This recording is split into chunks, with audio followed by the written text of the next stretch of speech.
The unknown is our confidence is naive. Compromise. Stick to the tried and tested. Your passion is aggressive, knowing that we are coming for everything, marching forwards in numbers, in ones and zeros. The past has no leverage on us.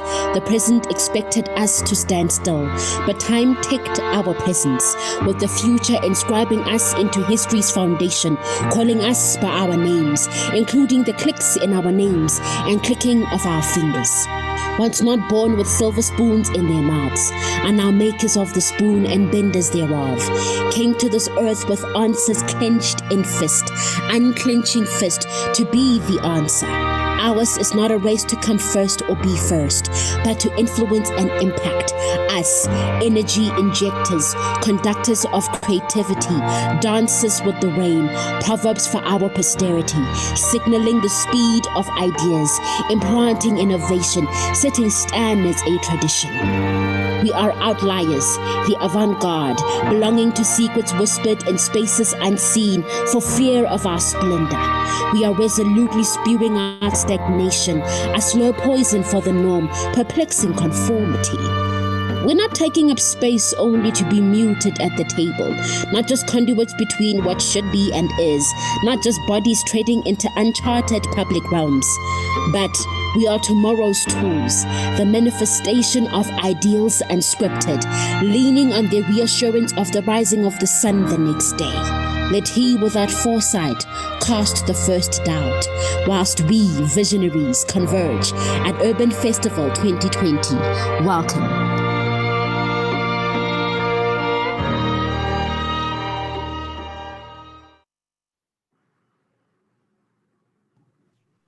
Good morning, everyone. Thank you all so much for joining us today. My name is Tlohelo Mugere, the research intern in the Inclusive Cities program at the South African Cities Network. Thank you for joining day 9 of Urban Festival 2020, and specifically for joining this Youth and City Space event, this panel discussion. We're very happy that you could join us. We thank you for giving us your time. We're just going to start off with a kind of a brief background of the event. And Pelele is going to lead us into that. But we hope that you enjoy this session. We hope that you enjoyed that amazing opening poem. We've been opening up with Emma's poems throughout the festival, different ones last week, and we're going to have a different one next week. We hope that you enjoy them, and we hope that you enjoy this session. Thanks.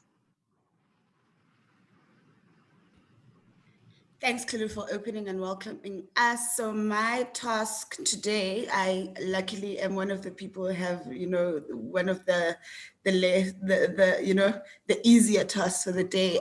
Just to reiterate Kulu's words, welcome everyone to this session, which we know is going to be very, very, very rich and exciting.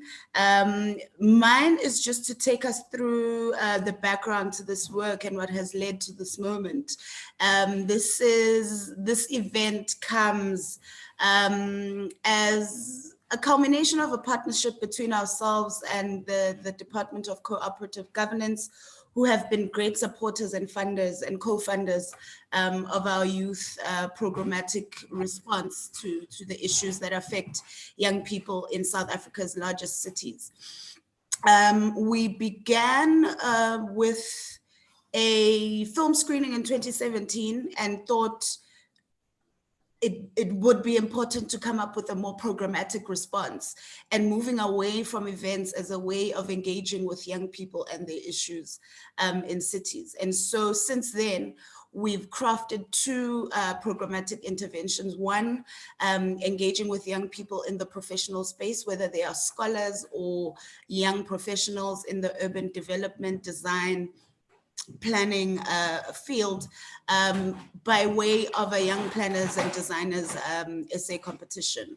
The other stream of the work has been an action research intervention targeted at young people from different fields of experience who don't necessarily have sector experience within our field, to get a sense of what their issues are, get a sense of what kind of some of the barriers and enablers to their participation in local governance and decision making. And I think in whole, the youth work has been about enhancing the capacity of young people to really shape and be part of decision making, not just participate in the surface level ways in which participation is usually structured, but to get an in-depth understanding of the field so that they can engage as empowered actors. And I think we've been able to achieve that through these 2 interventions and harvest quite a lot of what young people are thinking and what they have in their mind. And for us,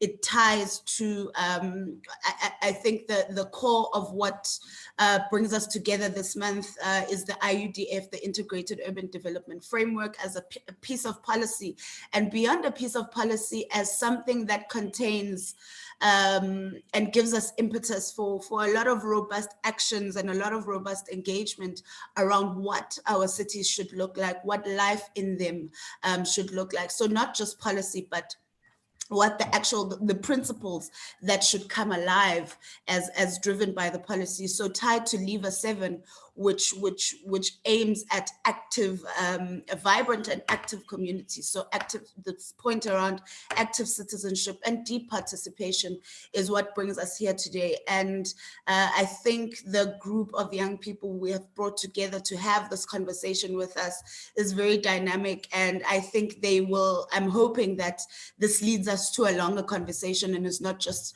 a once-off engagement. And for us, it's our first foray and attempt into bringing the 2 cohorts of youth networks that we have together to start conversing amongst themselves, to start forming strong networks that they can take forward, identifying not just the problems. And I think in the spaces of governance, and I think it's society at large, we tend to problematize the youth, whether we think that they are the ones that are driving some of the problems that our society has.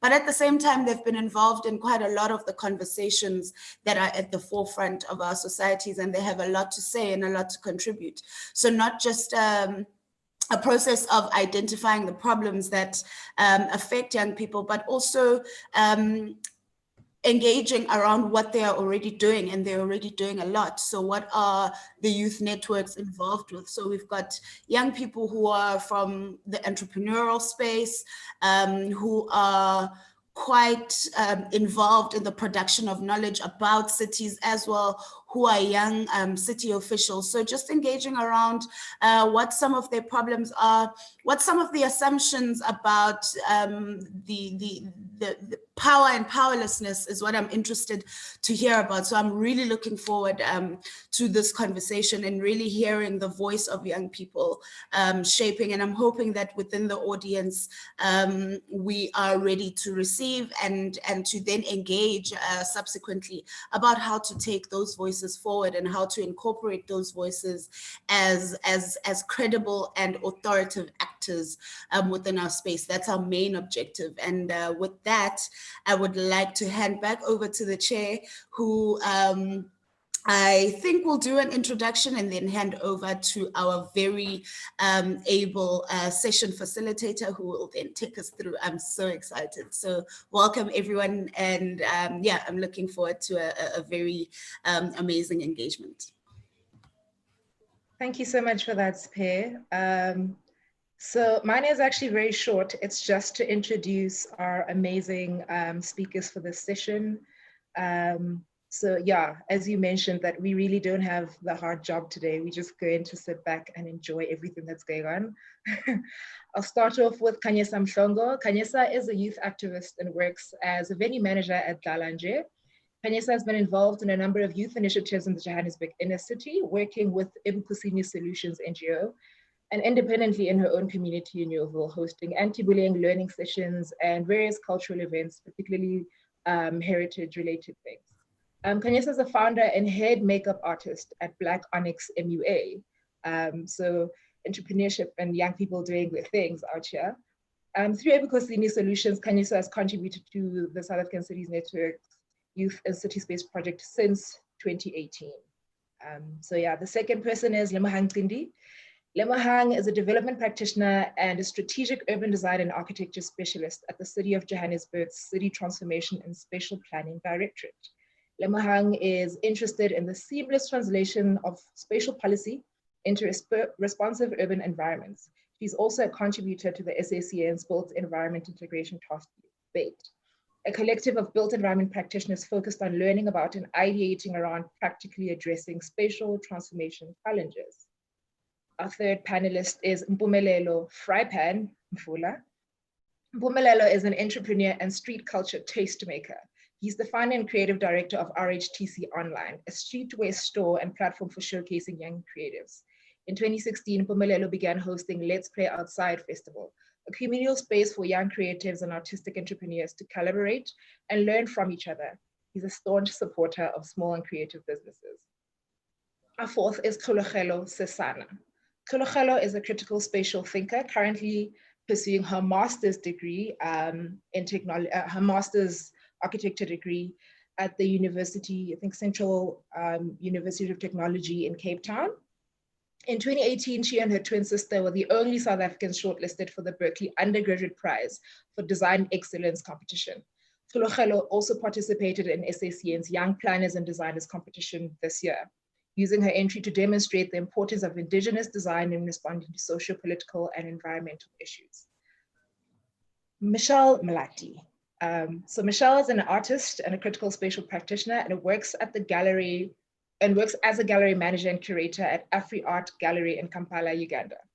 Michelle employs an Afrofuturist approach to spatial planning and design, which through Imagining Future Cities seeks to highlight the ecological, cultural, and livelihood value of spaces, especially within the context of spatial transformation. Michelle also participated in the first Young Planners and Designers competition in 2018. Our last panelist is Nkosilenhle Mavuso. Nkosilenhle is a critical spatial designer working as a lecturer at the University of Witwatersrand in the School of Architecture and Planning. Nkosilenhle is also the creative director of Bantu Lab, a collective of architects, urban planners, and urban designers focused on exploring African urbanism and unpacking the complexities of Black spaces. Our panelists are going to be guided by our very capable moderator, Pearl Pillay. Pearl is an activist and a development practitioner working as the managing director of Youth Lab South Africa, a youth policy think tank that works to empower youth and mainstream youth participation in political processes. Pearl has been an activist for almost a decade, advocating for gender equality, workers' rights, anti-racism, amongst other critical issues. She's also a well-known socio-political commentator, has written for publications such as the Daily Maverick, and is very popular on Twitter. She uses that page to educate and also, just to engage young people on various issues. So I'm just going to hand over to Paul to lead us into this discussion. Very, very excited about this as well.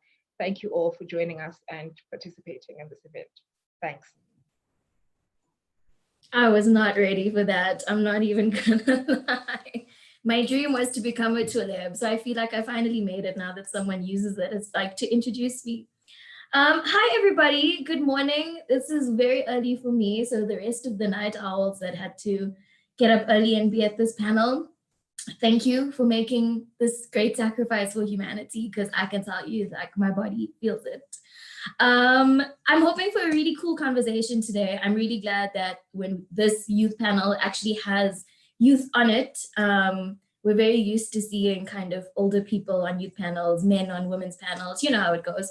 So I'm really glad that we've got so many cool young people, and I'm hoping for a really great conversation. I want to get right into it and kind of frame our thinking for this panel today and where this conversation is going to go. I spoke to somebody the other day about this Owen Festival and this panel in particular, and one of the questions that I got was, well, what do young people have to do with cities and towns and thinking around like cities, right? Surely that's something for the older people that work for municipalities to think about. And the answer is really simple. So if we think about youth, right, being a youth, being a young person, that phase of our lives is referred to in my industry as a transitional phase. So youth is the time in which you transition from a child to an adult. And that means so many different things for who you are and your experience of life and the experience of the place that you live in. And so if we understand that youth is transitional, then we have to see that cities play a crucial role in the different transitions that young people make. So I'm going to give you 3 examples just to frame this conversation a little bit more. One of the transitions that young people go through is social transitions. So you kind of, turn 18. If you're, from outside a big city, you move into a big city, you're learning about nightlife and, you're going out, you're meeting new people. That's a really big social transition that many young people even struggle to manage. And if you don't live in a city that is supportive of the social transition, you can get yourself into some pretty tricky situations, right? The second transition is an economic transition. So when you're young and kind of starting off as a young person, 18 to sort of 25, you're making the transition into studying, into finding work, into figuring out how you're going to sustain your economic livelihood, right? And so cities play a crucial role in that because that's the spaces in which you're seeking work. I live in Johannesburg, I'm from Durban, and so that was one of the economic transitions for me, is having to move away from home into a city to seek education, to find a job, and being able to navigate a city that way is obviously of crucial importance. And the last one is obviously a geographical transition. I know most of us are here sitting in Johannesburg, and I always laugh when I meet people that say they're actually from Johannesburg. It's like they're unicorns, like you were born here. It's a city that really is just a melting pot of people that move, like people that are really great at packing, that live lives in boxes. And I think Johannesburg is a really, really perfect example of making geographic transitions because no city in the world, I think, prepares you to live in Johannesburg particularly. And so I wanted to flag that as thinking about the ways in which young people navigate cities and navigate spaces, and why being able to live in a city that is friendly to young people is so crucial to the development of young people and subsequently the successes or failures that we find as citizens in this country. And so with that in mind, I want to start by bringing in all of our wonderful panelists. Everyone's going to get a chance to speak on this round. And I want you to answer a really simple question. So, we're living in unprecedented times. And what that means is that the ways in which we think about cities and towns are changing, right? And what I want you guys to do, and if people in the audience are able to use the chat pane, if you can actually also give us your answers in the chat, I want you to start with a little 3-minute input with you panelists telling us, how has this city or the city that you live in worked for you or not worked for you, right? What has been your experience of being a young person in a big city? What are the ways in which it's worked? What are the ways in which it's not worked? And how have these experiences shaped the work that you're doing right now? So I'm going to give each person 3 minutes, and on my screen, Lemogang Chindi, you are up first, so you're on platform.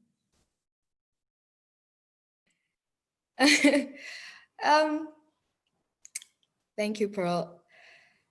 I am the unicorn that you speak of. I was born in Soweto at the Baragwanath Hospital. So born and bred. I went to school in and around Johannesburg.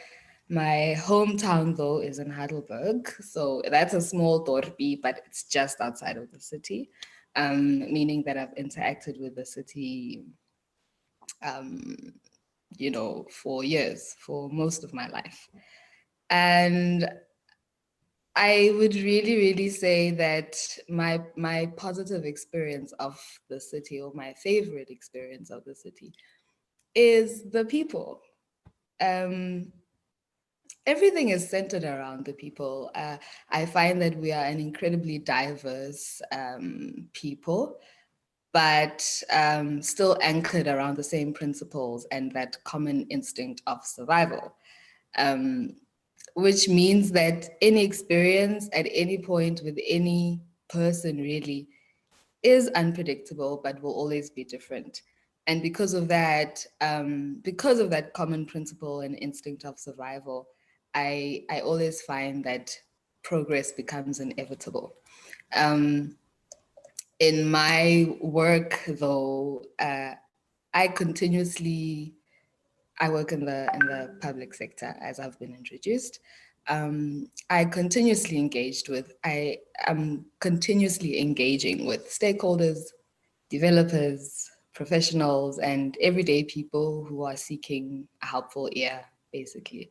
And so my consciousness of this human factor builds in me the need to do more and to learn more so that I can be more in this space, in this incredibly diverse and sometimes overly demanding space. It needs you to be active, awake, alert, and in it. Yeah, I'll stick to the positive side of my experience of the city. Thank you. Thanks so much, Lemogang. Michelle, let's go to you, bringing us international perspective.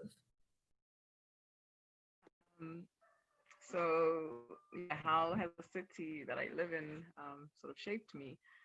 So I've been living in Kampala only for about 7-8 months now, after having moved from Belgium in the height of the pandemic when they got shut. So my first sort of experience was ban or quarantine, but then the ban on public transport, the borders, ban on private vehicles, ban on taxis. And so when I got out of quarantine, I couldn't really even move outside of the city. So my experience was shaped by walking. I had to know the city in this very uncertain time through walking. And I think it's shaped one to be very experimental and adapt to the situation. And I think through this experience, you learn to find, alternative spaces for navigating within the city. I guess coming into a country you've never been before. I think one of the positive experiences I can say was when I was going for studio visits, because I work with artists, and when you're sort of confined and you can't move around, you do. And I found myself walking through slums by the swamp to get to places and sort of finding like a shortcut and sort of learning how people in one's immediate environment are living and how they navigate these spaces on a daily basis. And I think had it been under any other circumstances, I would have not navigated the city in that way. So I think, in terms of how the city has shaped me, this transition is to sort of adapt and understand how other people adapt in these spaces. Thanks, Michelle. I think there was a little bit of trouble with your audio earlier. There were people struggling to hear you. So if it's possible to just maybe move closer to your mic or use your outside voice, yes. That'll really help. Okay. Thanks so much. I'll do that. Okay, let's move on to Tlogelo.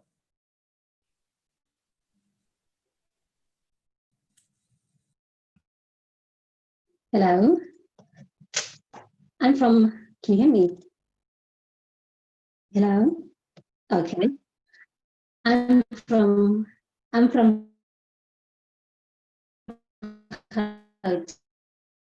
the thing I like about the streets have a way of acting like democratic, egalitarian spaces. And by that, I mean, most of the time you find that people use them as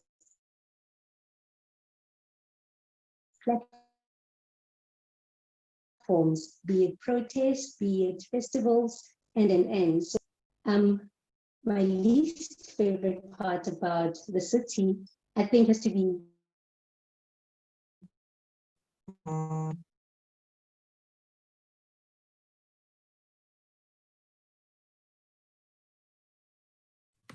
Okay, the fabric of the city. I don't like shadows. Hello, can you hear me?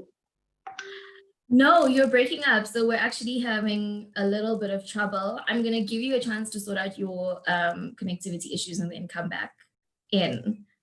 So in the meantime, let's go to Kanisa. Hello?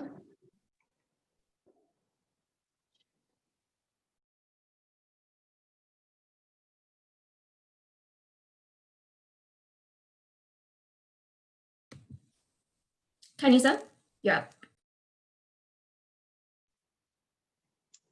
Okay, Sanmanani, can you guys hear me? All right, that's good. My name is Kanisa. The most interesting part about the city for me is the diversity, the street culture, the people, that like the adaptation, how if I'm Tsonga and someone else is Zulu and we can mix and then it's like a new culture is created. The food, it's adaptation, because I do know that most of the food that we eat is traditional, né? But when it comes here, it's like it adapts. It's snacks, you know, like we've got like there's a culture that's ongoing, and it's like if you're quick enough, like, but some of us are unicorns because we've been here, but if you're like quick enough, it's really easy to adapt, and it's really easy for us to be like one people who have an understanding of the city. And I think what's also interesting, most people might not like, but I really do like that the city is quick, you know, it's fast paced, we learn quick, there's opportunity, and if you're willing to take it, you can grab it. That's what I like about the city. The last thing that I don't appreciate about the city, it has to do with Afrophobia, or should I say xenophobia, you know? It's really uncomfortable. It's really discouraging, and it plays a huge role. Like, it's like, in order for us to survive the city, we need to be together. Like, we need to see things the same way. But when we're not seeing things the same way, then it's difficult, because then there's this segregation that happens, and then we're identified by our skin color, we're identified by the language that we speak. And if I feel like I don't, then you are going to be in trouble because of that. So I think the segregation is a lot. There's so much hatred that goes underneath that people don't actually see and notice, but it plays a huge role.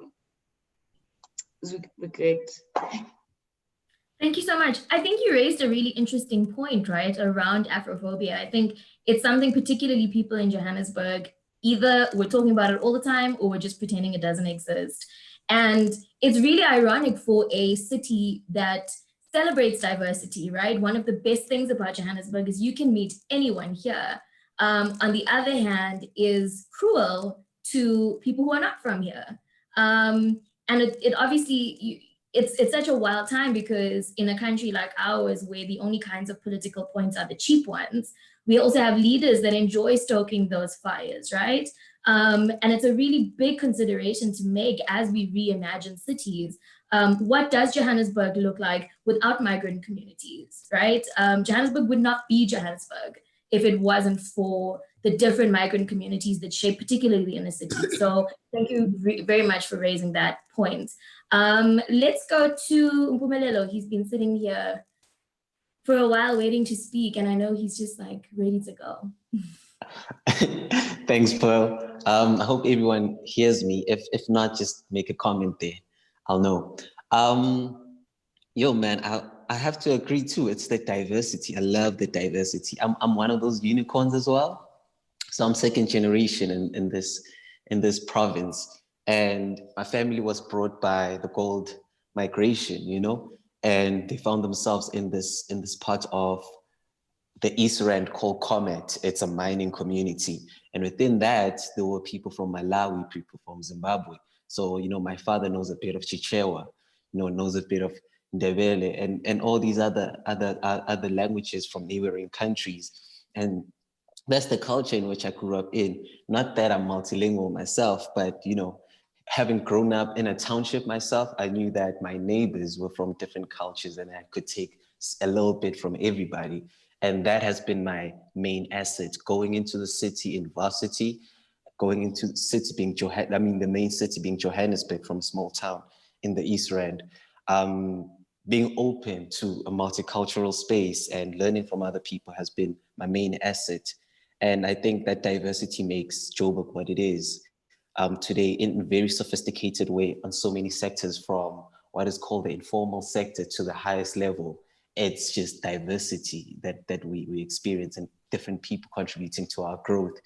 And that has been the main asset even beyond Johannesburg. So when I go to any city in the world, I'd find that mentally I'd have one foot in the country or in the continent, but the other foot is outside and everywhere else. So that's allowed me to interact with different people just based on that. Street culture, for instance, being, the point of departure for me has been something that's universal, and it's rooted within a diverse community.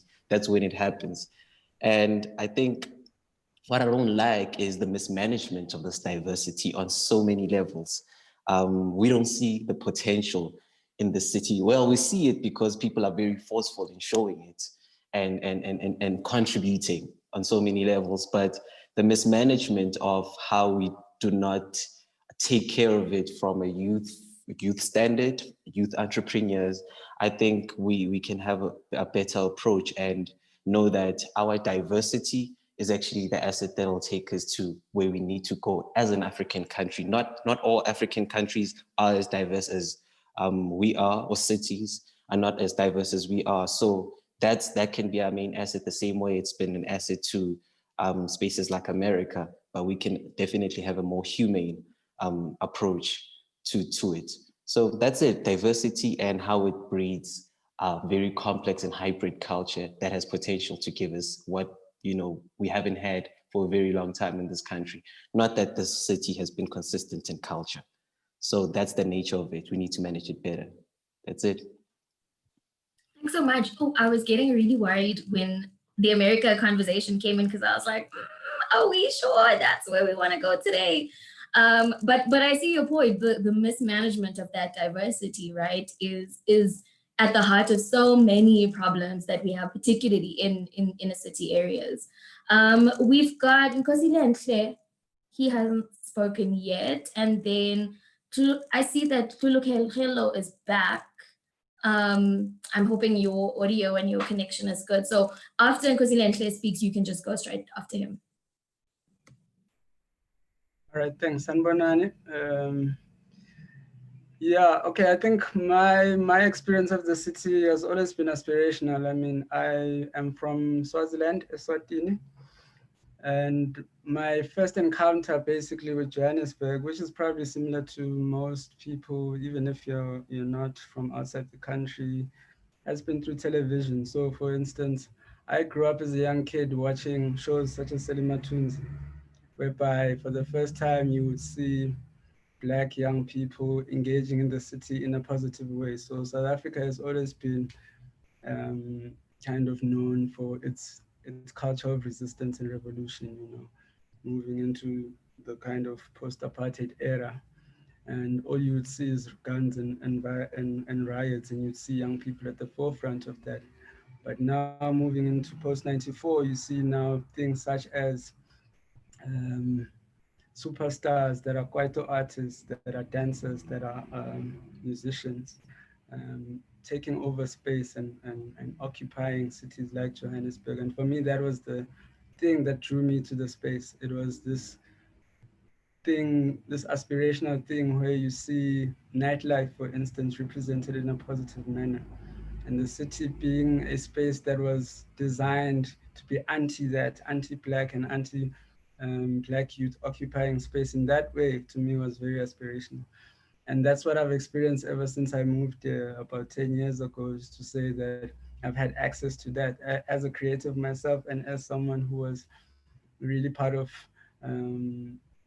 creative culture in entertainment, music, design, all these things that I aspire to experience watching it from television.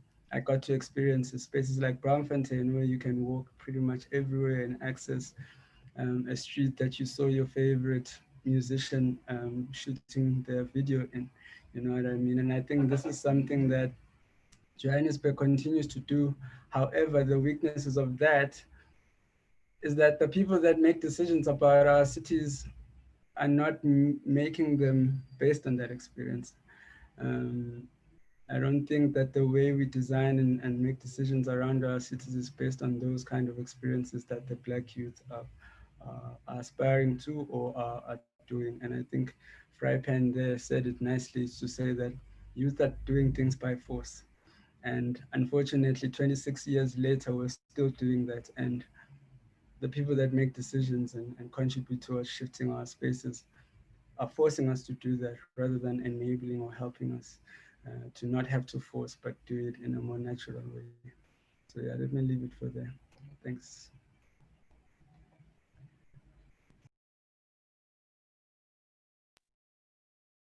Hello, I'm back. Are you though?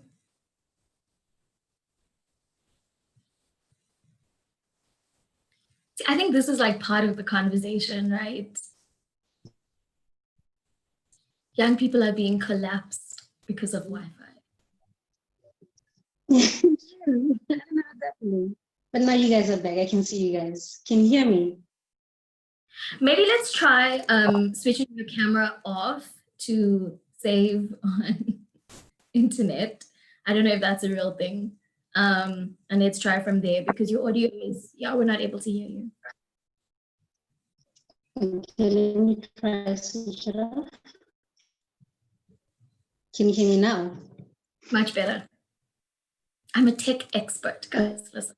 Okay.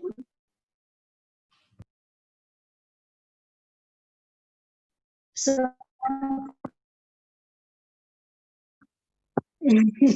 thank you so much, Pearl. So I'll start off with the city. So for me, I view the buildings as geographic vocabularies, that is conditions through expropriation and colonialism,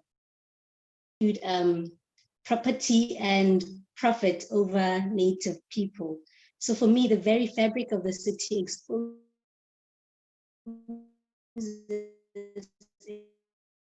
its capitalistic underpinnings and its complete disregard of the needs of the dispossessed. But what I like about the city is that the streets themselves now are becoming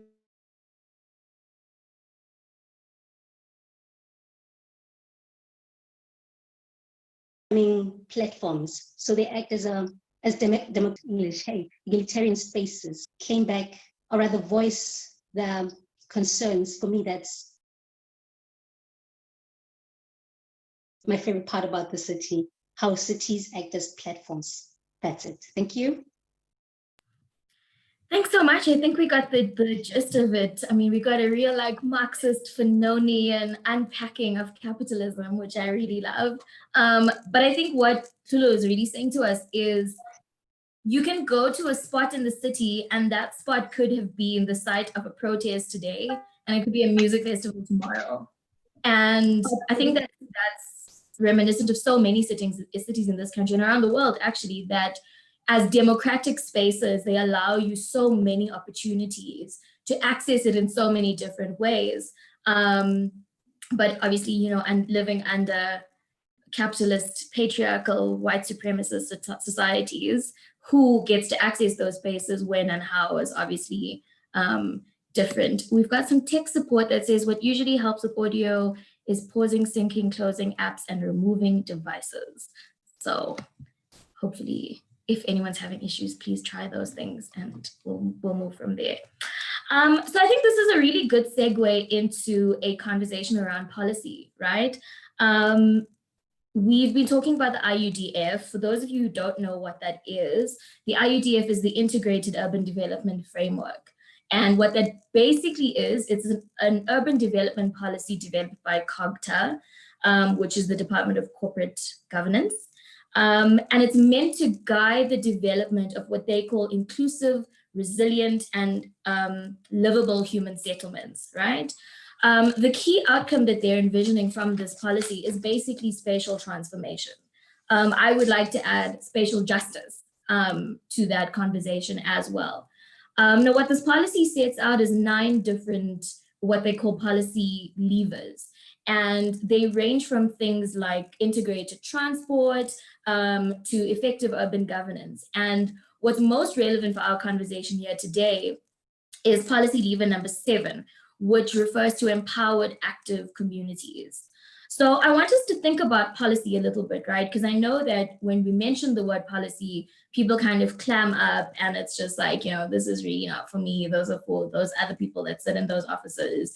And especially young people that sit outside, I think, working in the policy space, or creators, entrepreneurs, when you hear the word policy, I think sometimes it could feel a little bit daunting because it's not a process that has included everyone traditionally.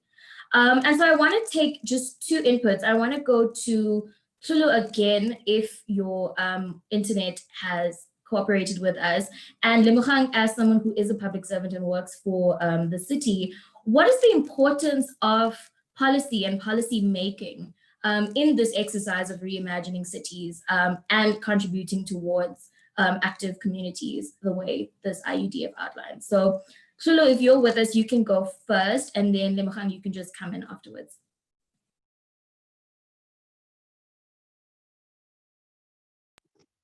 Sorry, Pearl, I didn't even hear your question. Please repeat your question. Yes. So my question is around policy. I want to get a sense from you of the importance of policy and the ways in which young people are able to participate, that kind of thing. Why is policy important in reimagining the cities that we live in? Okay, thank you very much.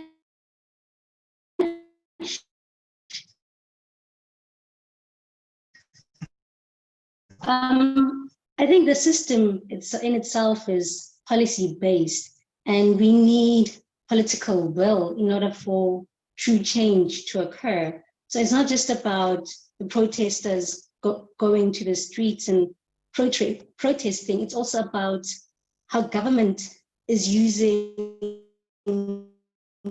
similar to, I'm going to use this example because my thesis is about land redistribution. So how they have a dedicated section which looks at the policies and revises it in Parliament in order for them to implement, in which the system, the policy doesn't just become a policy and just words on paper, but it becomes entrenched in the things we do.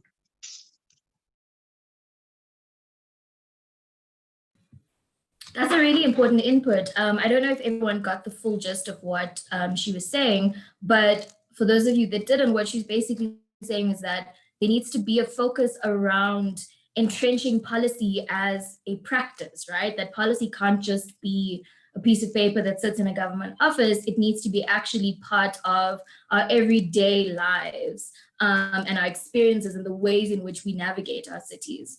Lemogang, do you want to come in? I completely agree. I think she's posed it very well, just in introducing the importance of the role of governance and the importance of policy in that space. But further to say that it can't just be, you know, stacks and stacks of documents that get developed and we call it a day. They have to be documents that are interactive, that are constantly being reviewed, and that are implementable. So I think that starts to answer your question. And then for me on a personal level, really as a young person, I want to say that I made a move from the private sector to the public sector in a very intentional and a strategic way, simply because I wanted to start to understand the system more.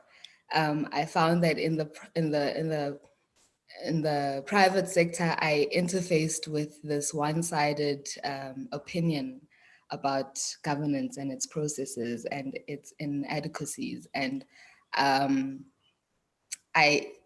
it is a conception. It's a perception that we have, and it's really quite crippling in how development happens in the private sector, in how designers design, and how we approach the city when we do.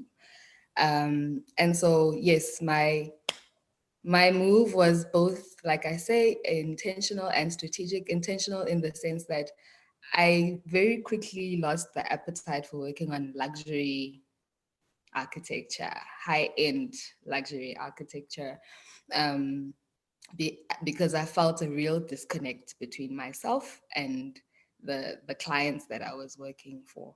I rather wanted to work in a space where I was, offering my skill to the majority of this population, or rather the marginalized population. And so I did move to the city for that reason. From a strategic sense, my move was also to contribute to the bridging of this glaring gap between private practice professionals, that being architects and urban designers, as well as city policy and the city vision. It gets lost on us. Those words, the language, it gets lost on us. The intent, it gets lost on us. The approval processes, as I've said, it gets lost on us, simply because, it's them and us, or in my case now, it's you and us. So, in my current position, I find that I have the opportunity to make the design and development policy conversation between colleagues and clients more fluent, so that the spatial principles within policies and the visions are understood and achievable, yet still encouraging creativity and innovation to still happen. In the space that I work in, we work very closely with the formulation of spatial policies, but also in facilitating projects which catalyze development in the city.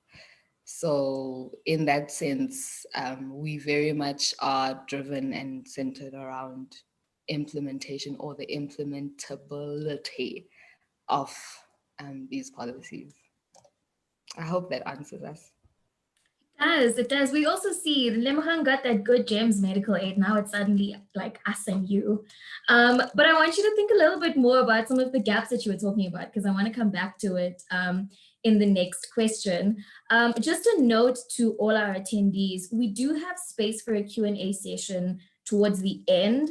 But if you have a comment to make or questions to raise at any point from now to then, please raise it in the chat and we'll address it as we go along, so that we don't kind of get traffic at the end. So going off of Lemchang's point around, the gaps between people who have to use services and people who design them and people who create policy for them. I'm really glad that, this panel is so diverse. We've got people that work in so many different spaces. And I want us to talk about, your experience in the sector that you work in and how you interacted with local governance processes. What has the process been like for you? If you've not interacted with it, why not? What have been some of the challenges? What do you wish was done better? Just tell us about you as a young person who might not be in the kind of policy space. What's it like interacting with policy processes? So I'm going to go to Nkosila and Claire first, and then we're going to go to Mpumelelo after, because I know you guys are in the creative and entrepreneurial spaces. Thanks, Paul.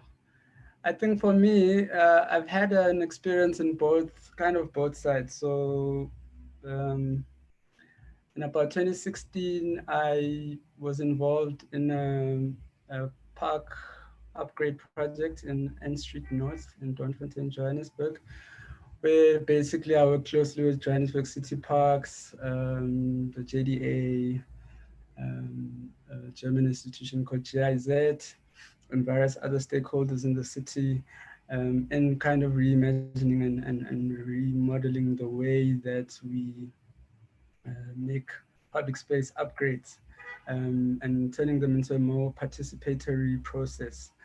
And in my experience of that, particularly in looking at what we're talking about today, was that that particular process was trying to pilot an approach towards engaging communities from a less consultative point of view to a more participation point of view, right? Whereby normally as government or as a public sector, you would come and present plans to the community, 1 or 2 sessions, and they'll say, oh, we don't want this, we want that, and then you go back and you do that, you know. However, in this particular project, we were testing a much more longer, much more interactive process, and that kind of took, if I'm not mistaken, 2 to 3 years to really get to now actually doing the upgrade, you know. And to me, it was an exciting project. However, what really struck me was the lack of youth engagement in that process. So the people that were involved in that were the home or property owners around that space, right? Around that park. So people who own apartments or units would come in because they've lived there for 20 years. They want to say what happens in the park. You'd find mothers or parents that come and complain about how the park is not conducive for them to bring their kids. You would find people who come who talk about crime and safety. You'd find people who come who talk about the fact that there's homeless people there using drugs and all these things. But you won't find a young person coming in and saying, I want this park to cater for me as someone who wants to be a dancer or a singer, or someone who wants to play soccer, you know, or someone who wants to do most of the things that Black youth desire to be. They were not really engaged in that process. And the model that we set up as different stakeholders involved in that didn't allow for that. There were park activation projects that did help and bring in youth to learn about things, HIV and those kind of things. But in the actual then decisions that are made of how that park should then become, the youth's voice was very limited. So yeah, that's been my experience with it. And like I said, I was kind of in between because I wasn't a City Parks official and I wasn't also kind of a private sector person. I was in the middle. So I was able to kind of assess that particular process from an objective point of view and look at the strengths and weaknesses of that. So yeah, I think in a nutshell for me, the real issue was translating these processes of public sector engagement with the public to a more youth-oriented way, and also translating it in a way that the youth can engage with and understand and feel like they have a stake in and can ask for things to be done for them particularly, and not just older people or those young things. Thanks a lot. I think that's a really interesting perspective because it's something that we all think about, especially as young people getting involved in different kinds of co-creation spaces, is that young people are often seen as just beneficiaries of services or policies, or, you know, kind of tokens or decorations to just be in the room so we can say, oh, look, you know, we've got young people. But when it comes to actually having decision-making abilities or actually having your perspective valued as an expert in young people, right? That doesn't really happen. So this idea of saying, let's bring young people in to benefit from a program, but not actually ask them, you know, what kind of park experience would you like to have? You know, what kind of activities do you enjoy doing? That completely gets lost. And then the flip side of that is then when young people don't use the services, then it's, oh, you know, the youth are apathetic and they're not interested. So it's a really fine line, I think, between, you know, exploiting youth voices just to hold space and actually valuing the ability to co-create and work with young people together. Mr. Frypan, that's his street name, by the way. So when you guys see him on the street, you can't call him Mpumelelo, you have to call him Frypan. Do you want to come in next? Yes, definitely. I mean, this reminds me of the experience of growing up in a township and having to mostly spend time playing in the streets as opposed to parks that are nearby, sometimes not really nearby, you know.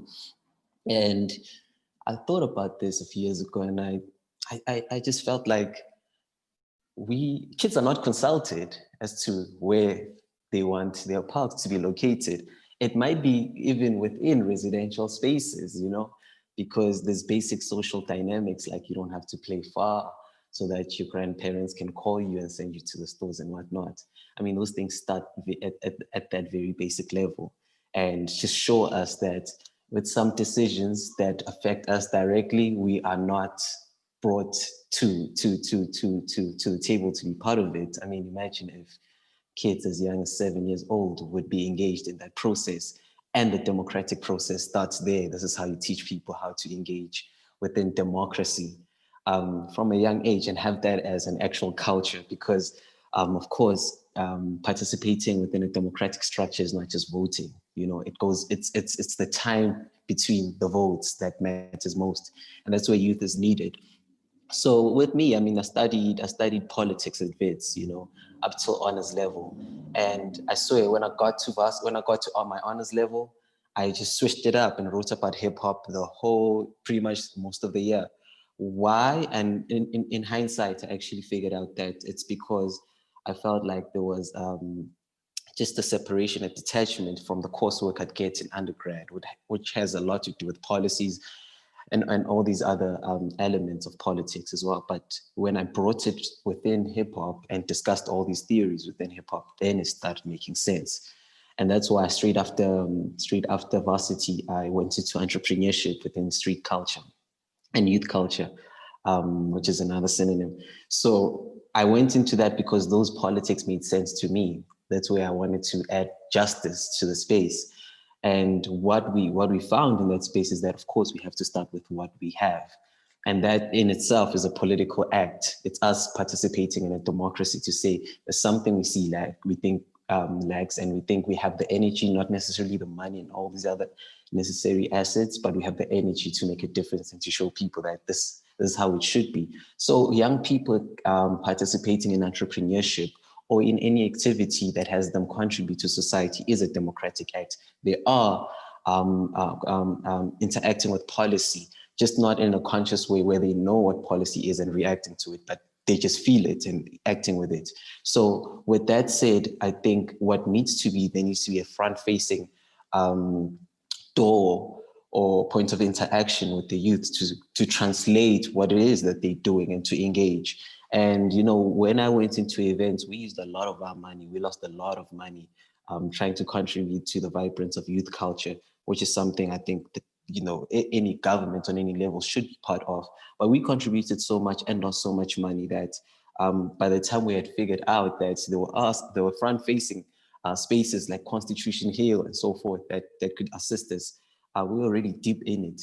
But that helped us, you know, learn more. So, I mean, I think there's a need to connect those two not very different communities and have a front-facing space, just like the private sector does. You know, we've interacted more with private sector than the public sector, because the public sector has kind of mastered how to interact with the youth at a very, very early stage. And I think if there was that opportunity within the public sector, man, we could have done amazing work. I mean, a park, for instance, a youth have so many ideas of what to do at a park, but we definitely cannot wait 3 years for that to happen. It's not part of our DNA as youth. We want to move, not because we relentless per se, but that is the asset we bring to a space. And if it's well guided by perspective, then we can really achieve a lot, you know?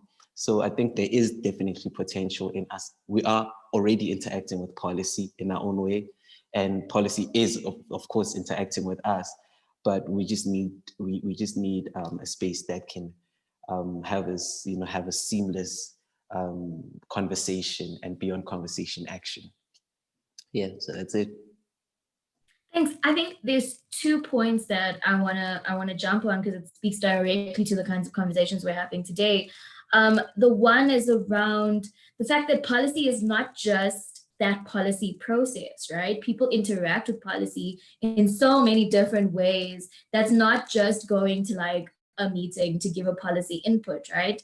And there needs to be a revaluing and a reimagining of what does policy participation look like outside the kind of traditional sense. And I really want to come back to this question because I want to get a sense from everyone else in the room how you've interacted with policy, or what are the ways in which through your work you can, you know, support policy process or the formation of policy or the entrenching of policy into practice. I want to go, we've got a few questions on the chat, so I want to address that before we move on. And we've got a question for you, Lemogang. So Siphelele says, Lemogang speaks to the power she has to serve a greater good. What are the limitations of that power, especially as a young person? What is disempowering about being in the system, whereas someone outside might assume that you have all the power as a planner to drive spatial transformation?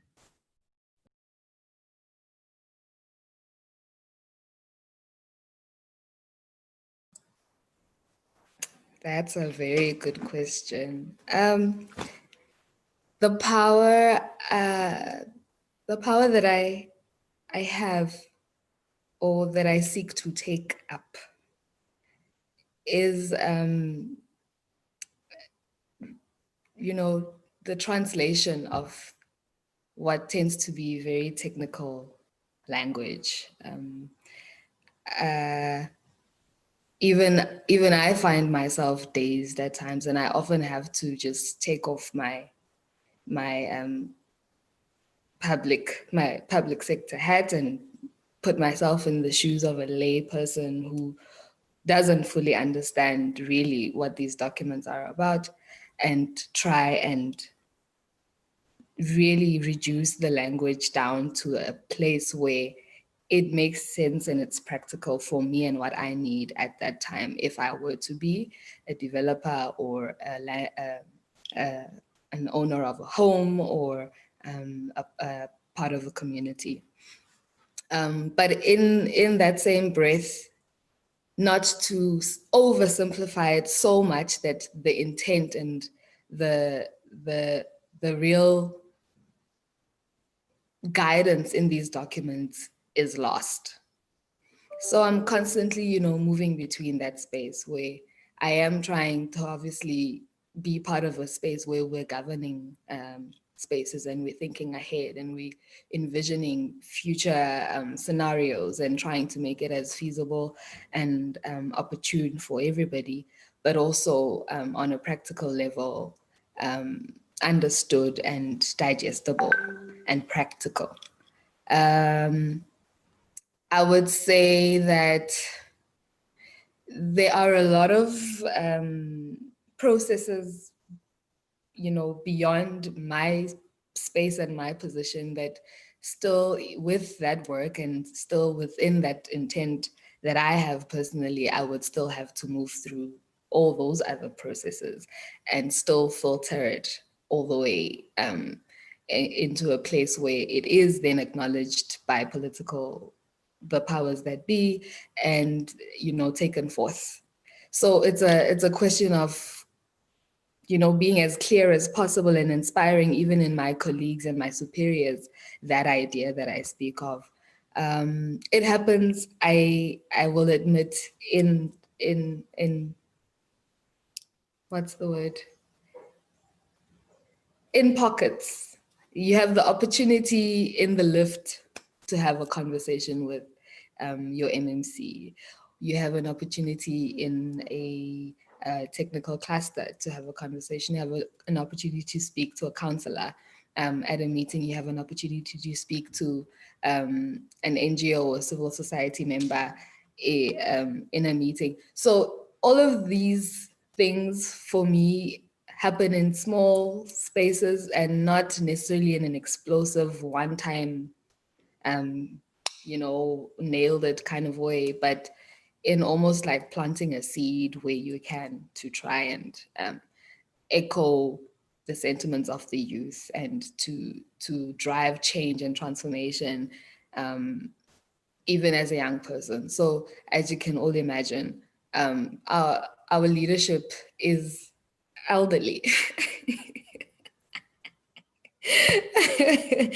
So there's also the respect factor, you know, there's the acknowledging that you know more, but I know too, sort of thing. It's that kind of back and forth really, but I think for most part of it, it's the attitude that I would need to carry or that I do carry. It's the space that I currently work in. I really, I want to take this opportunity to hype up my directorate, city transformation and spatial planning. We are, in my opinion, probably the youngest directorate in the city.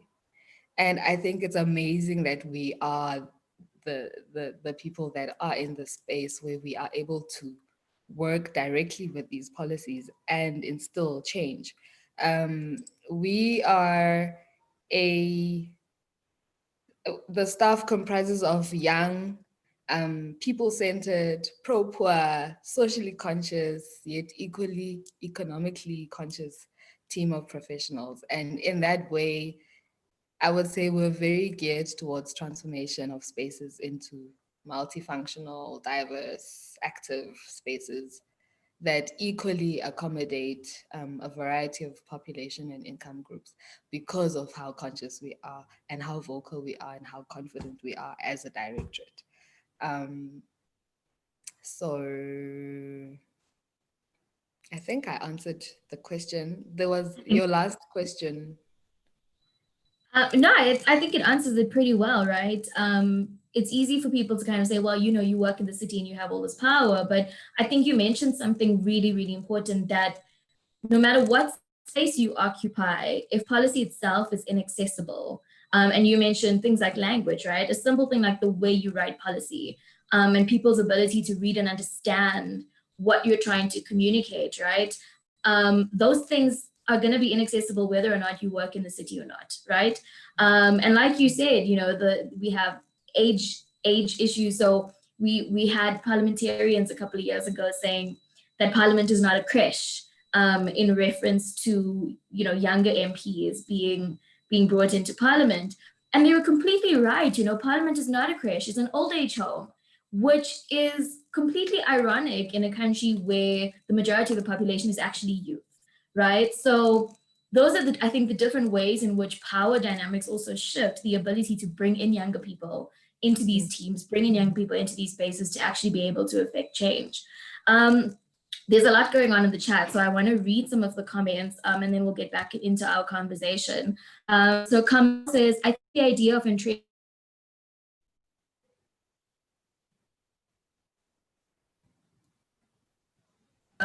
but policy itself really does nothing about this beyond mentioning that we've inherited destructive normative frameworks from apartheid. I'd love to hear if our panelists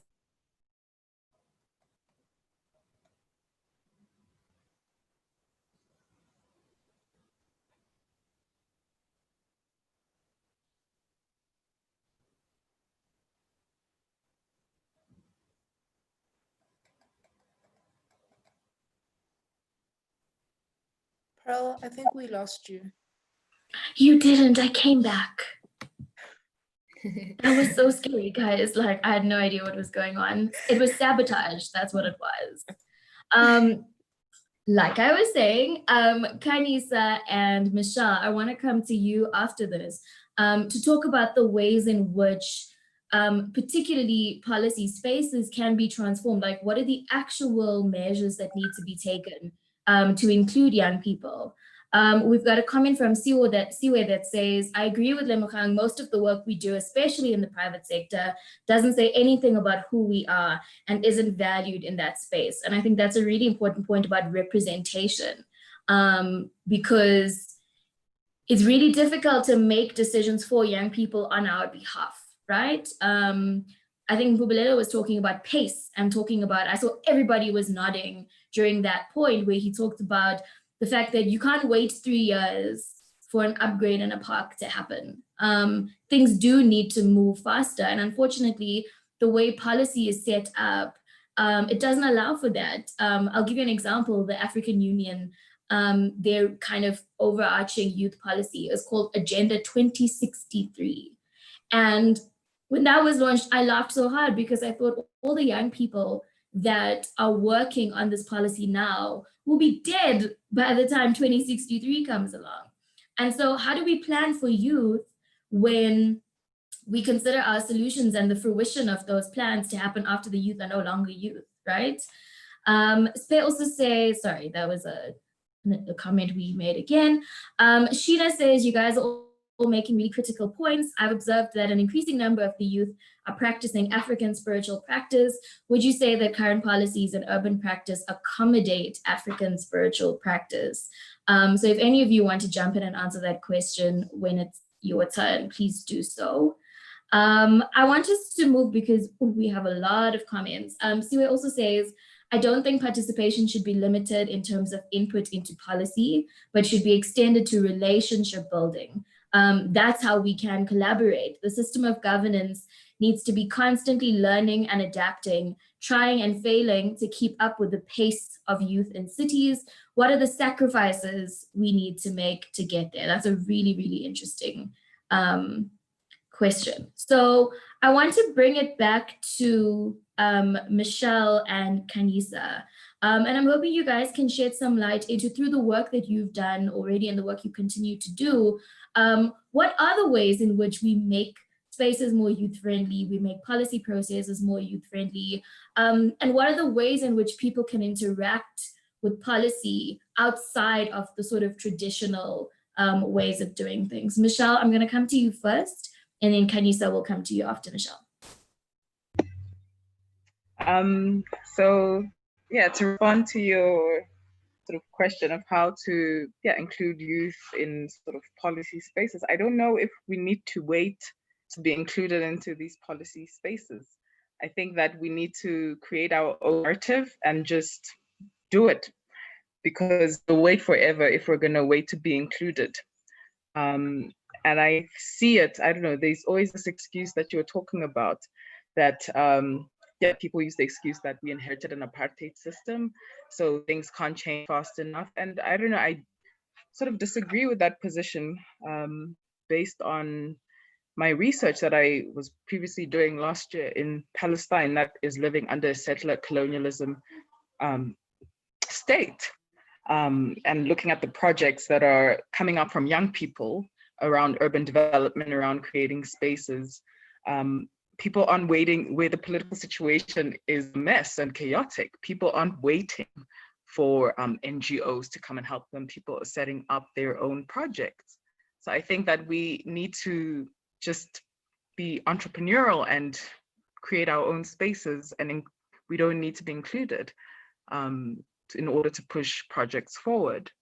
But at the same time, where governments or local governments would like to try and work with the youth, I think in terms of my sector, being the art space and the architectural sort of space, I would say, why aren't cities sort of making more provision or commissions for the youth in art and architecture, and actually paying them to participate in projects with the city and collaborate in that way?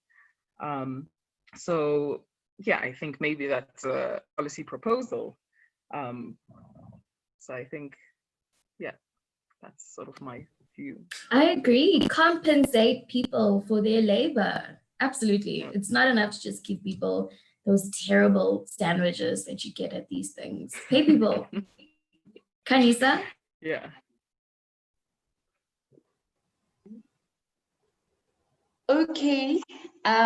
First of all, I just want to say I invited young youth, the ones that I work with from Dlalanje and different places and everything.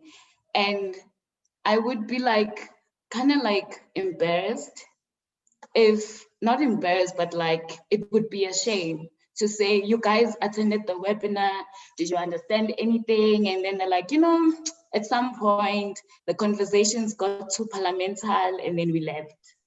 Because I feel like if we are in, we are within, right? It should be our responsibility that we bring our experiences here. In a sense, say maybe we're talking about policies. Someone does geometry and then they come here and they want to know, but then it's like there's no definition, you know? Because as the youth, we are not aware of these things. So we start where we are right now. We define. It mustn't be like an office meeting and very exclusive, because I really want to believe that we want to bring understanding for abantu abangazi, you know? So one of the things that I would, in answering the question, is we need to find out if the IUDF really addresses the concerns young people have. I have not read the full document. Like, it's a lot. It's like, okay, it's for those people. And you know what's that, guys? We are becoming those people. You understand what I mean? Because we're not gonna be young forever. At some point, we're going to cross over and be the adults in parliament who don't know how to engage with the youth because we are following the footsteps, if I'm making sense. And then there's a tendency that I really do feel like we have the influence. And then the other things, like I was working with Ebukhosini. Through Ebukhosini, I got to attend workshops from the SACN group. And then we made a few discoveries of how we can entrench. This way a lot. Guys, okay, so one of the things that I liked is to develop toolkits awareness about active citizenship, and then also the street parliament. So we need, basically what I'm trying to say is, as the youth, being the youth now and being engaged and understanding the language, it should be our responsibility to attach the language in these policy document things that you have, that even if I'm never going to do humanities, I should be able to know what you are talking about. Then we are talking. Because then it's not, like I'm saying, sizoguga. Masses kukile, we will become the problem. Thank you. I see people are clapping. We're getting hectic comments in the chat. Kanisa like dropped bars in this chat. But it's really, really true. I mean, you look at the National Development Plan, for example. That plan is 450 pages long.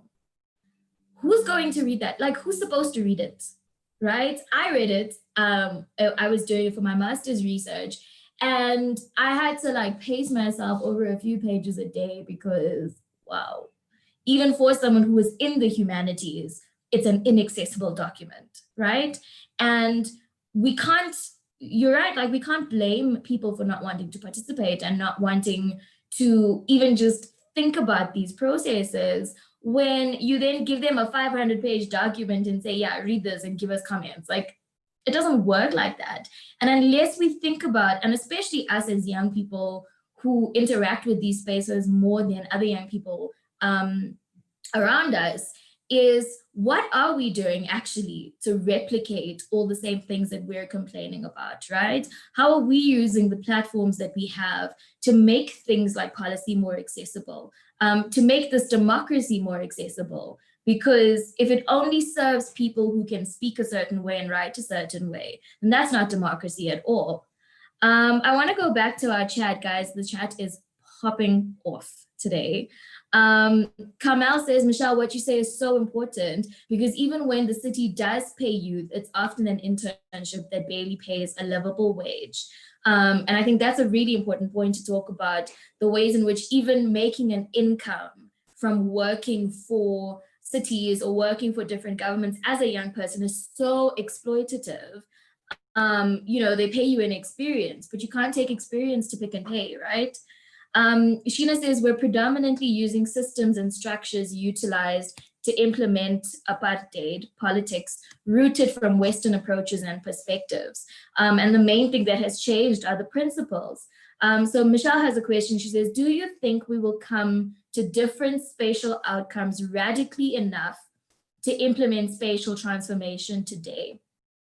And lastly, do you find conflict between who you are and want to be versus the work you have professionally started to do versus the tertiary education you received?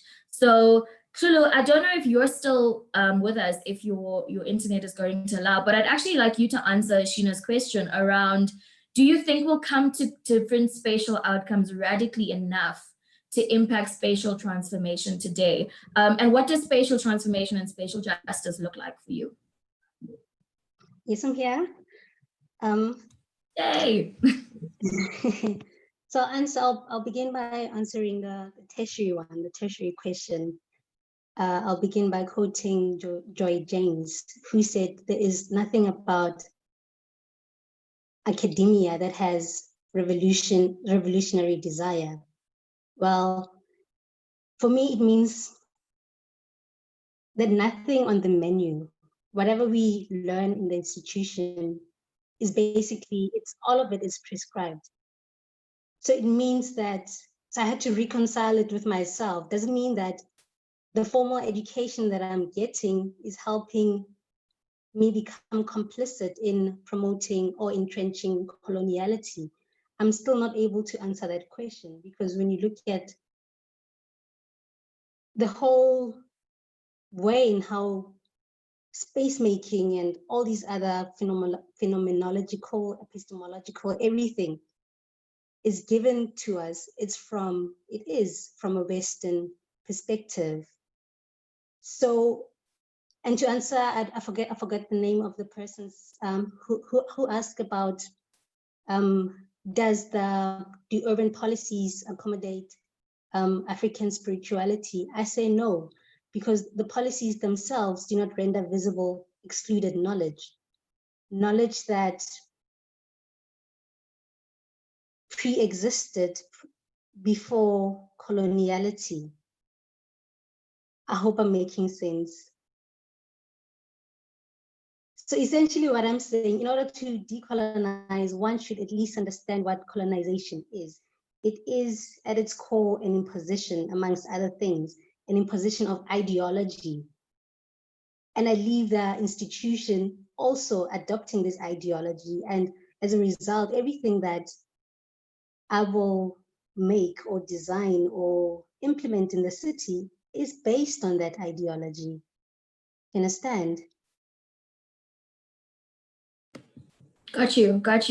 I want to bring in a comment from Atini on our chat. She says, for youth to be involved, they need to feel like the space has been created for them. After working with young people in rural South Africa and international space, building and contributing to policy, I know how being intentional about these invitations is. Youth haven't been part of the conversation for so long, so much that they may have no idea that they're able to even be part of these transformation conversations. I want us to talk a little bit more about this idea around, decolonization, around whether or not the spatial transformation and the spatial justice that we're talking about is actually possible. What are the things that needs to be done? And how does that translate into the different spaces that we're in? And I think this can be a conversation for all panelists. But I want us to maybe take a minute each, right? And just talk about, for you, what does a decolonized, youth-friendly city look like? So just mention one or two elements in about a minute, because I don't want us to run out of time. What does a decolonized, youth-friendly city look like? Let's start at the top on this side with Michelle.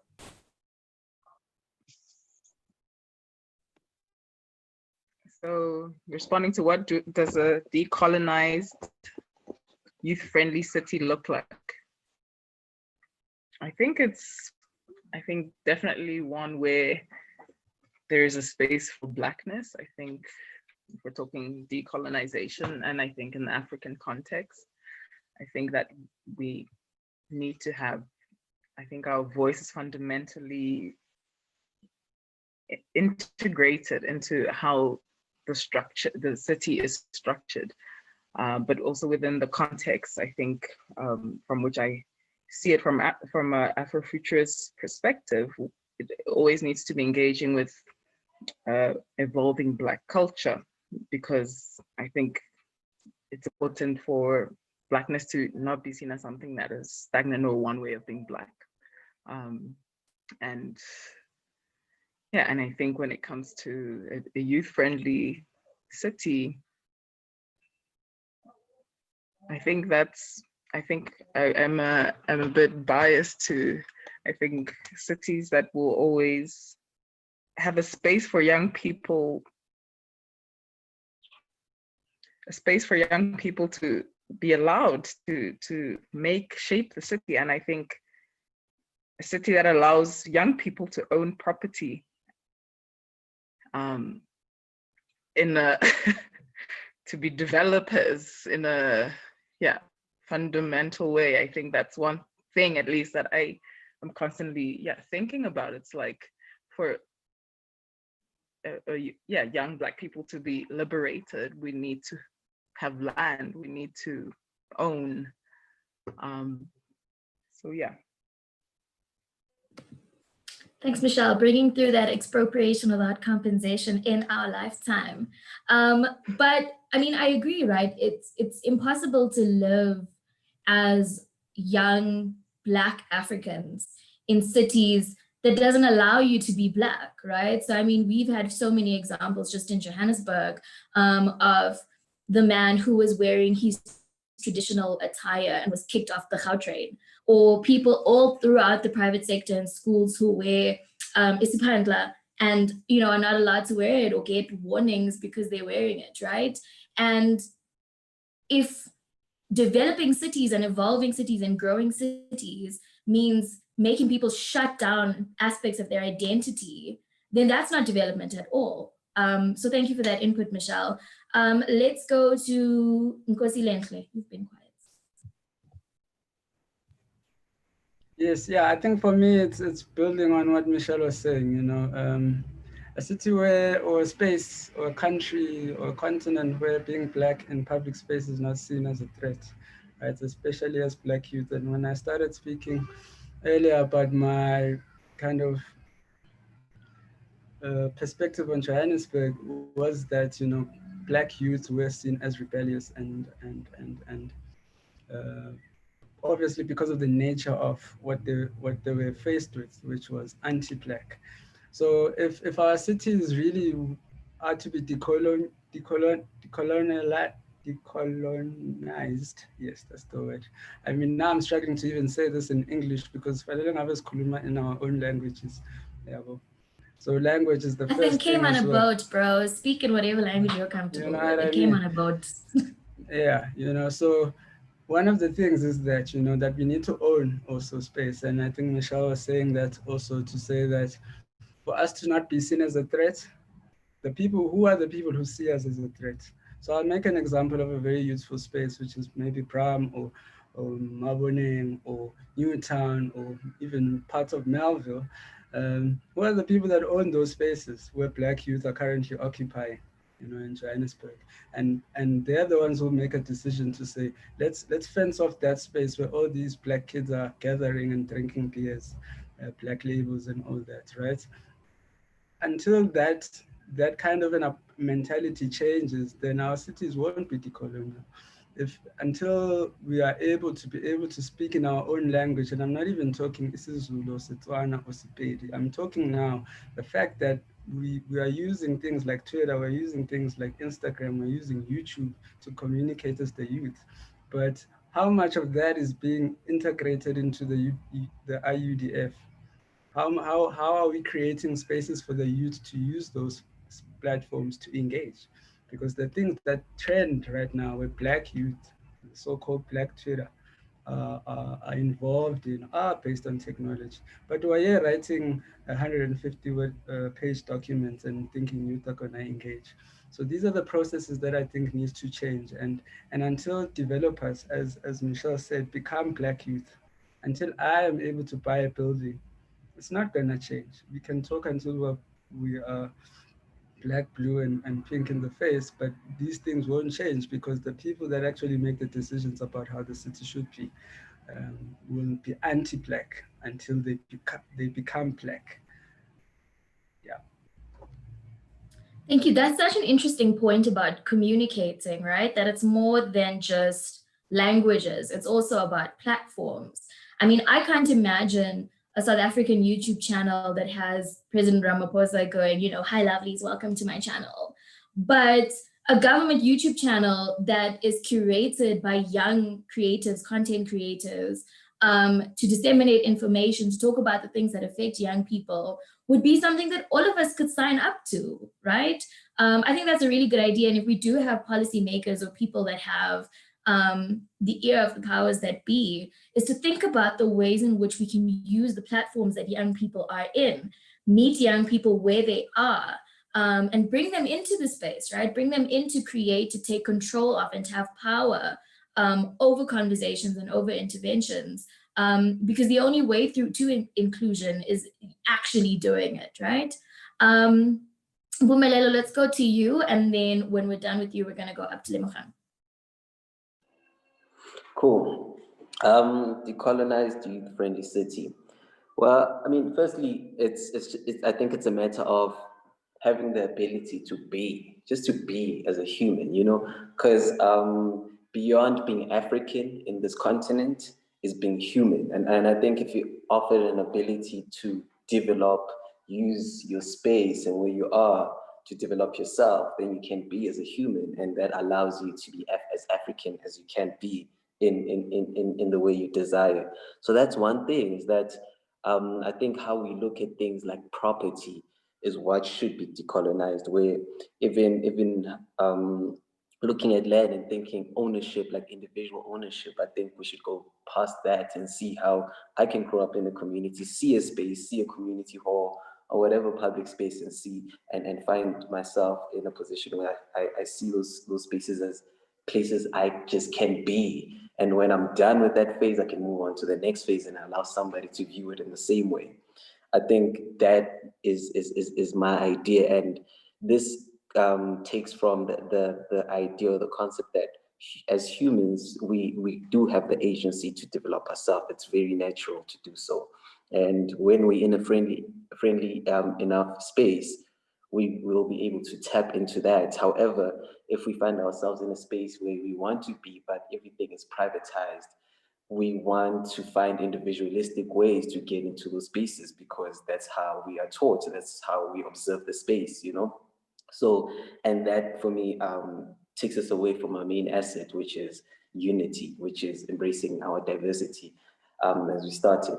So it's that decolonizing a space is just, you know, reimagining what spaces should mean to us and how we interact with them. And I think with that is it goes back just to the fundamentals, like where you are right now, what can you do with what you have right now? What is it that you can do? And policy needs to look at it that way, that development doesn't necessarily have to start from Johannesburg CBD or the main points. It starts where we are, because places like Soweto is a city. That's what it is. It's not really a township because of its population density and potential of what it could be on an infrastructural level. And we should treat it like that. When you're in Soweto, you should know that this is an actual city. If you're in your small town, you should know that that is a future city. If you're in a farming town, is that is a farming city as well, you know? So once you look at it that way, you're able to embrace the fact that you can be part of the decolonized developments that just allows you to be. Yeah, that's it.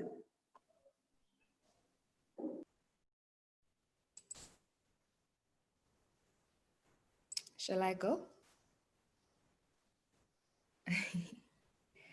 Mr. Frypan, you speak so well. So well. I love the the idea or what you introduced about Soweto being a city.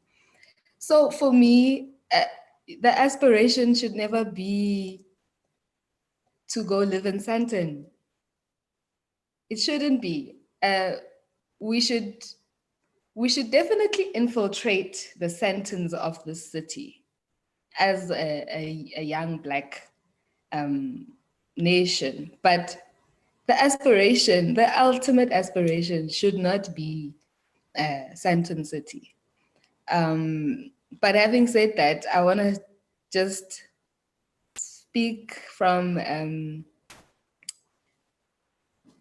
a city official perspective, where I want to excite you guys about the policies that we do have currently and the work that has gone into these policies and the fundamental principles of these policies, which is to break down all the barriers, not all, but to start to break down the existing barriers in order to acquire spatial justice. The spatial development framework, which is the City of Joburg's development Bible, I would say, obviously supported by other policies.